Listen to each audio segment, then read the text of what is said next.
One of the greatest Filipino painters of the late 19th century is Felix Resurrecion Hidalgo y Padilla. In this Spanish name, the first or paternal surname is Resurrecion Hidalgo and the second or maternal family name is Padilla.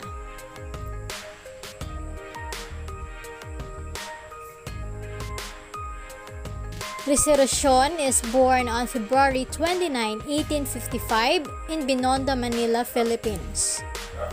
He was the third of the 7 children of Eduardo Resurrecion Hidalgo and Maria Barbara Padilla. He studied in the University of Santo Tomas. He studied law, which he never finished. His passion for art trumped all other interests and he decided to continue studying art in this time in Europe.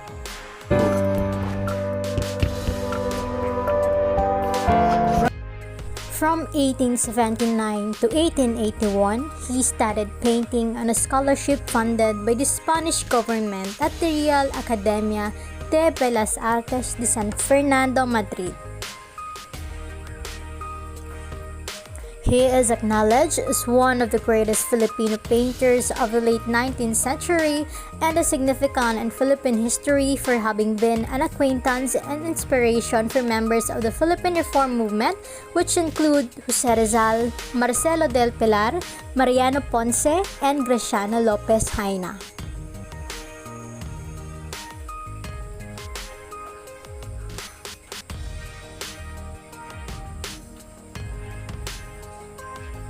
In 1876, he previewed his La Barca, or the native boat, Vendedora de Lanzones, or Lanzones Vendor, in other paintings at the Teatro Cerco de Bilibid, before they were sent to the Centennial Exposition in Philadelphia, Pennsylvania of that year. In 1878, he painted the poignant and well-crafted Los Mendigos, or the Beggars.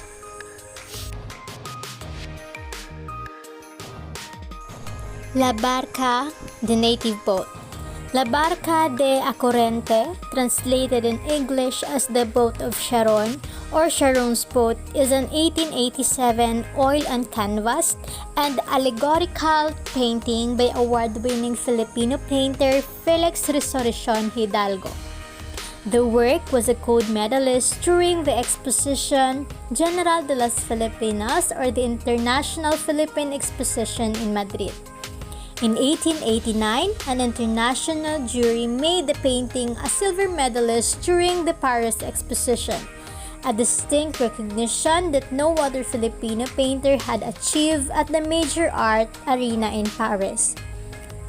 The painting also won other awards such as Diploma of Honor from the 1891 Exposition General de Bellas Artes in Barcelona, a gold medal prize at the 1893 Madrid Exposition Internacional de Bellas Artes during the 400th anniversary of the discoveries of the Americas.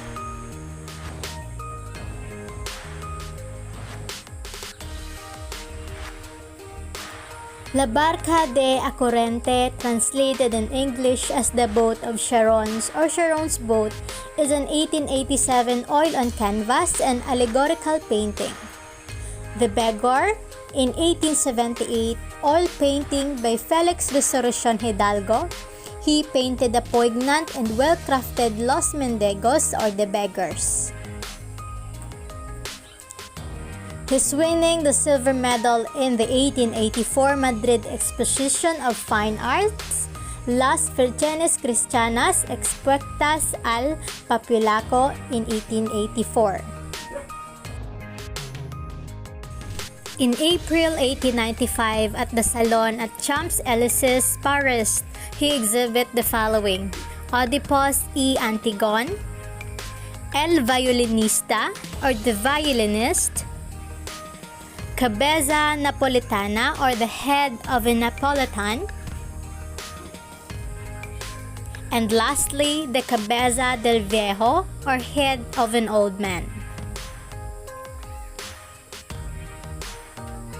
Hidalgo received a gold medal for his overall participation at the Universal Exposition in St. Louis, Missouri in 1904. His El Violinista was individually accorded a gold medal.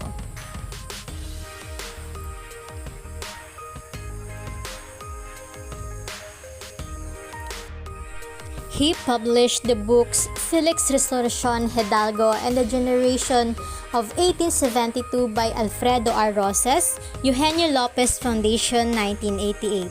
A Guide to Luna and Hidalgo Paintings in the Lopez Memorial Museum by Lopez Museum, Eugenio Lopez Foundation, 1879.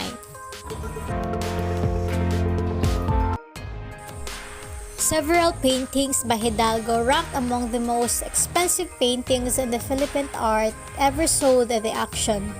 In 2016, the La Inocencia 1901, a portrait from the private collection of the Legarda Collection, sold for 40.88 million at the Leon Gallery in the Philippines. In October 2018, an earlier work from the Philippines period, Pareja de Divinis, Tagalog's Antes on Rio 1879, was sold for 51.60 million at Subasta Segres in Spanish that served previously as the world record. Subsequently, in December 2018, an entitled Sailing Off the Cliffs of Etretat and Normandy 1909 was sold for a record 30.368 million at the Leon Gallery, becoming Hidalgo's first work from his later period to surpass the 30 million mark.